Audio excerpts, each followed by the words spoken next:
Greetings, YouTube. There isn't any real way I can get away with not making some kind of comments about the debate that took place. At the time of this filming, this is pretty much the first time I've spoken about it in my channel. I didn't watch it. I didn't have any need to.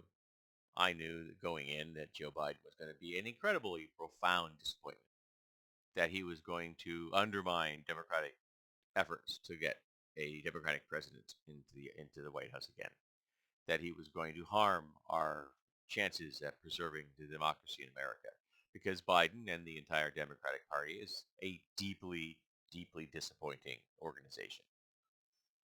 Democrats are a center-right conservative group.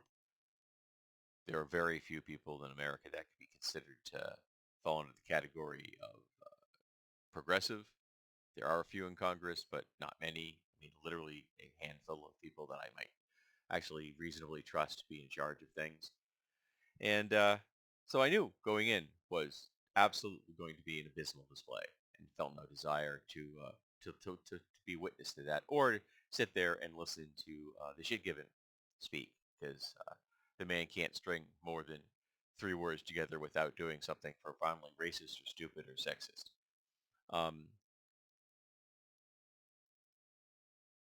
and I despise the fact that my choices at the moment are between a person that is unbelievably, phenomenally disappointing and a rapist that's got 34 felony counts against him, who should, by that definition alone, be disqualified from running for president.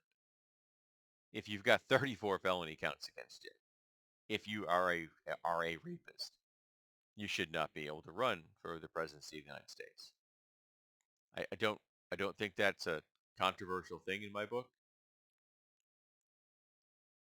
I know that there isn't a single marginalized group in America that will benefit with another Republican administration.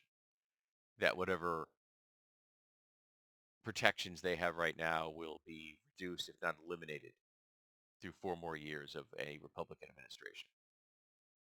But I also know that 4 more years of a Democratic administration won't even hold the line. They will slow things down, but by and large, they will once again fail marginalized groups. So I can't tell anybody to vote Democrat. In the past, I would have. For me, it is still a clear decision, because no matter how shitty they are, they're not as shitty as the GOP. But that's me. I am in a position of privilege, and I have to recognize that.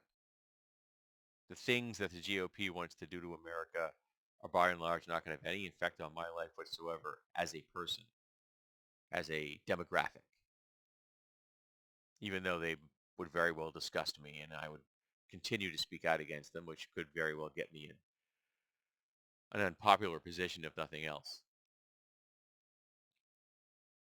But if the Democrats just hold the line, or slide backwards as they've been doing for years now, decades even, that's still not going to affect me. It will disgust me. It will break my heart. But when the dust settles, no one's coming for me. I'm in a safe position. So I can continue to vote for Democrats. I can continue to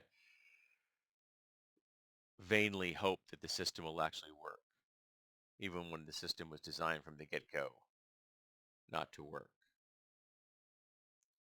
Because I'm too goddamn old and tired to went out there and do the fight that I probably need to do. I'm too much of a student of history to think that I would survive a revolution, that the marginalized people I care about would survive, because they wouldn't. And while there might be something brighter on the other side of that, I don't want to live to see mass graves.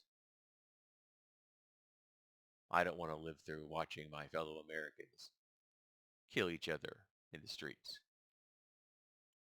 because that's what revolutions end up doing. I suppose maybe I'm just tired. Maybe I'm just a coward.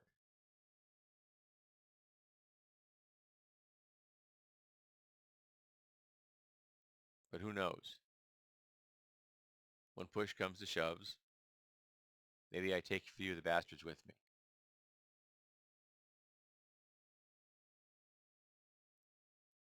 But like I said, I knew the debate was going to be a disappointment.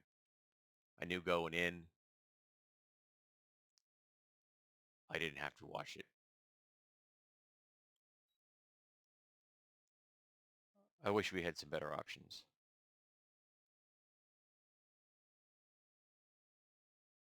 And I hope enough Americans don't vote for a rapist that's got 34 felony counts, who also happens to be a fucking fascist.